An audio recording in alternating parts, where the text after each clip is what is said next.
Hey everybody, welcome back to the channel. I'm your host Satoshi Sean and you're at the Cryptopolitan, your one-stop shop for all news when it comes to cryptocurrency and blockchain technology.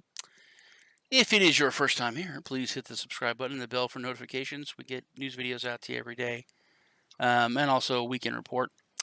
If you're an old subscriber or a new subscriber, please crush the like button because it really helps us out.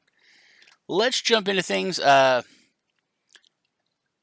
I'm going to be explaining a lot of stories, and kind of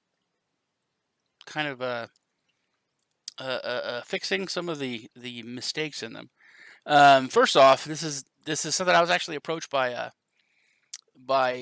this company a few days ago. They sent me out a press release to my email, so I was going to go over it anyway. But then we did a story on it. It's very big. It really is, and not a lot of people are talking about it. But Player Battlegrounds, Player Unknown Battlegrounds, is adding cryptocurrency into the game through a partnership. Player on Battlegrounds has partnered with Refereum. It's a tough word to say. I think it's Refereum. Refereum. Anyway, the partnership will facilitate implementation of Refereum tokens onto the Player Unknown Battlegrounds servers, allowing players to collect rewards by logging in and completing achievements, winning games on both mobile and desktop versions. So basically, it's going to be kind of like an in-game currency that they can use for buying, skins and other in-game things. Now, I've worked for Xbox for 3 years, until like January this year when I quit to do this full time. But people spend a ridiculous amount of money.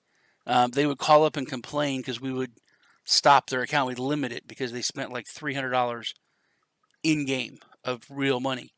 They're like, hey, I can't buy any more, digital currency. They're like, yeah, you spent $300. So we kind of thought that was too much. So like, you can't buy anything else till tomorrow. So people spend so much money, and they're used to spending it, and it is a digital currency. So it's not they're not used to spending cryptocurrency, but they're used to that digital money. And in bringing blockchain and bringing this into, especially Player Unknown Battlegrounds, they have, I think, over 400 million users on the server. So it's a huge adoption. It's only going to last for about a month. It's going to end August 20th, which does seem like a limited amount of time. It's obviously just a test to see the reactions for the player base. So I think if this works, this is what I've really been looking for, because so many projects have tried to start their own currency and so on for gaming, but to kind of just wiggle your way into the infrastructure of the gaming community, I think that's going to be huge. So if this is a success, I think it's going to lead to some really big things.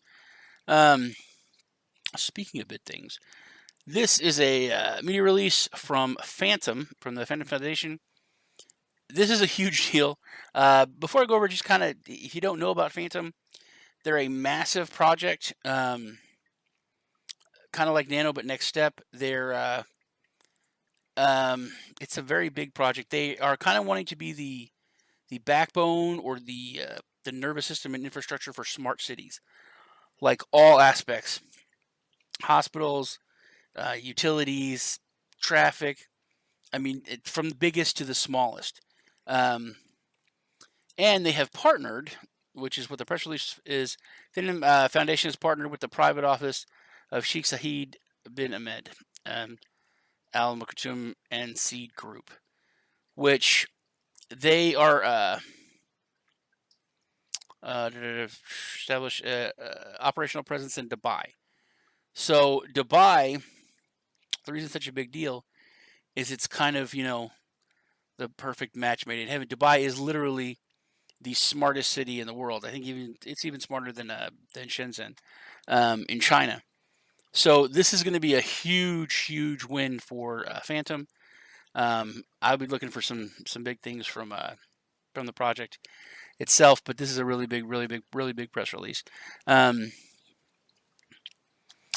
Okay. Next, we'll go over Tron, and that's just another thing I got to kind of editorialize or talk about. So Tron dropped a huge amount after the Warren Buffett lunch was canceled. There's been tons of FUD right away, immediately. It was so much that it was almost silly. And there was reports that Justin Sun was banned from leaving China. That they were looking for him. But when it comes to FUD and when it comes to this kind of thing, I always have a good rule that only about a quarter of it is true. But the stuff that was coming out was so bad that a quarter of it is still just horrible. And I think a lot of it is true. I think Tron is going to get slammed. I think I don't know if it's going to kill the project, but it's going to hurt. I've said in many reports that you can look back that Tron's biggest hurdle or the worst thing for Tron is Justin Sun. And also, in some ways, the best thing is Justin Sun. And he's always been, everyone always says the same thing. He's a great marketer, which he always pushed the truth. But recently, in the past few months, he's just straight lied. And as soon as he started lying, I said, that's it. He's hurting the project. And there's a lot of negative stuff. Some of his employees are being held by the Chinese government. He is not being held by the Chinese government. He is in San Francisco. He just had a meet up there at a big Tron thing. They had a lot of YouTubers and stuff go up there. Supposedly he canceled the Warren Buffett lunch because he had kidney stones, but then he was fine to go to these parties and stuff. So once that looks a little bit shady, but it could be true. But his app that he originally made, the Chinese government is saying that it was used to distribute pornography and other stuff. So that is being shut down. So there is a lot going on with Sun. There is a lot of other FUD out there, but the Tron price is being hit. I see it dropping like a stone until this stuff gets worked out. Just my opinion. Not financial advisor, but it's just my opinion. And we will be following it, because it's going to be huge news. The court approves a crypto scam lawsuit against AT&T and a SIM card hack. I think this is a big deal for two reasons. Federal court in Los Angeles has approved a $224 million lawsuit against AT&T Mobile. The telco giant is in the United States despite a request for dismissal. So this is bringing privacy to the forefront, which is good. It's forcing these companies, these telecom companies that we depend on for security when it comes to our assets.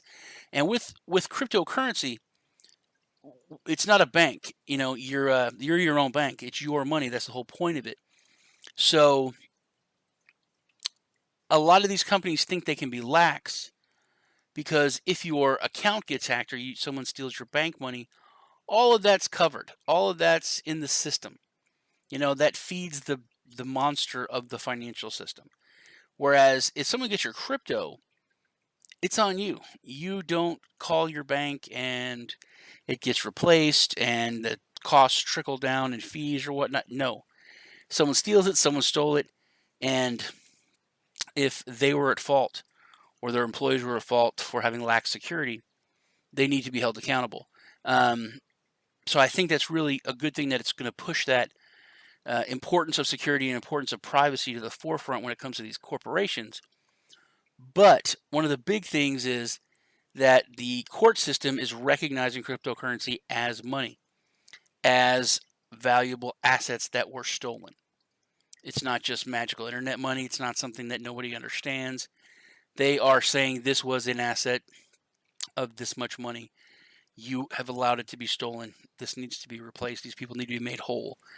I think that's a big step forward when it comes to regulation and classifying cryptocurrencies what it is, because so many regulators and governments and corporations, they don't even know how to classify it. So I think this is a big step forward for that. last. Okay. John McAfee is in U.S. custody. Campaign manager alleges no. There's so many things. Who wrote this story? This okay. I gotta talk to this person. So, cryptocurrency zealot John McAfee has been allegedly held up by the U.S. authorities. No, he was taken into detention and put into a detention cell in the Dominican Republic for a few days. He has been released. His boat was, taken in because he had a bunch of weapons on it. They weren't cool with that. They detained him. He's been released. His campaign manager, Rob Bendicito Pacifico Juan Maria Loja Ramirez. That's like 7 names. He used that as a joke. It's a joke name. It's just Rob Loja. All this other stuff is just. And he has an eye patch. He's not blind in that eye. It's a joke too. He's a funny guy. He's a smart guy, but he's a funny guy. I can't believe they used that name. But McAfee was taken into custody and detained. So was his wife Janice. But they have been released, and he got some pictures with his captors there. He posted them on Twitter, and he's gone. He's back out on the water. I know they put into port because they had some problems with the boat, which is one of the reasons why they had to go in. They probably weren't as prepared as they usually are. And they do carry a lot of weapons. I mean, I talked to John, a few times. I consider him a friend. Definitely consider his wife a friend. Very, very nice person. But he is free again, and he was not held by U.S. authorities. If he was, he would be not free. Definitely not free. But he was in the Dominican Republic, and he's good to go now. He's fine. That's about it for today. I am Satoshi Sean. I look forward to seeing you next video. Please crush that like button. You guys take care.